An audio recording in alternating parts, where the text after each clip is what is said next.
apprendre à créer notre première application avec Flask. Comme vous le savez, pour utiliser Flask, il faut d'abord et impérativement l'importer. Donc je vais faire, si c'est du Python, from Flask, import. Si vous ne voyez pas bien, attends, j'augmente un peu. Voilà, c'est bon. Je vais importer Flask. Comme vous le voyez, j'ai importé Flask. Donc, chaque application ou chaque projet, on a besoin de ce qu'on appelle des routes.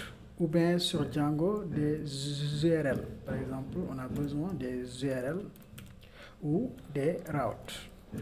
Ok. Donc, pour définir notre première route, on va faire ce qu'on appelle des décorateurs. Je pense que vous avez bien compris l'idée des décorateurs en Python. Donc, je vais faire app.route, comme vous le voyez. Donc, je vais mettre notre première route qui sera la page d'accueil. Voilà, c'est ça. Donc, on a notre première route.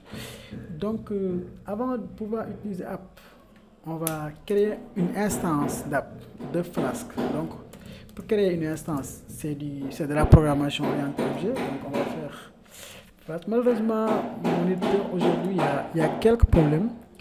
Donc, je vais faire name comme ça. Ça, c'est qu'on appelle c'est des magic méthodes. Bon, vous pouvez aller sur le site de Python pour en savoir plus. C'est des méthodes qui permettent vraiment de faire beaucoup de choses avec Python.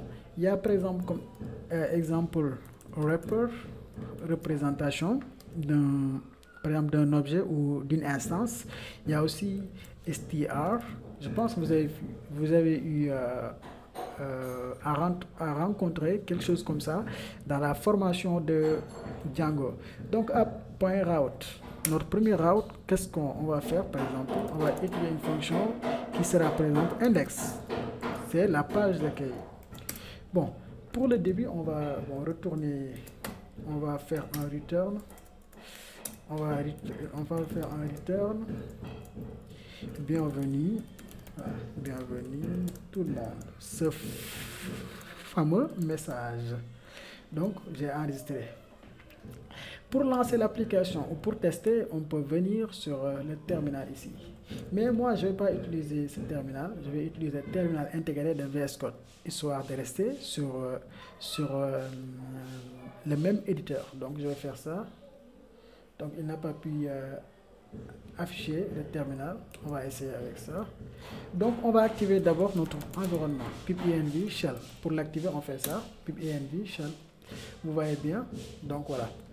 Donc, si je fais Python app.py ou app.py, qu'est-ce qui va se passer?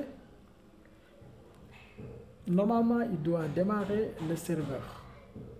Mais ici, le terminal n'affiche pas bien. On va essayer avec un autre terminal. Bon, je vais fermer ça. On va voir comment on peut l'ouvrir avec CMDR, si c'est possible. Ouvrir avec... Est-ce qu'on peut utiliser ici CMDR? Bon, on va faire CMDR. On va utiliser CMDR pour voir, parce que ça c'est pas bon. On va utiliser ça pour voir. Donc, je vais copier ce lien. Je vais le coller ici. Je vais faire un CD. Voilà. Donc, je suis dans tutoriel. Donc, je vais cliquer sur formation Flask.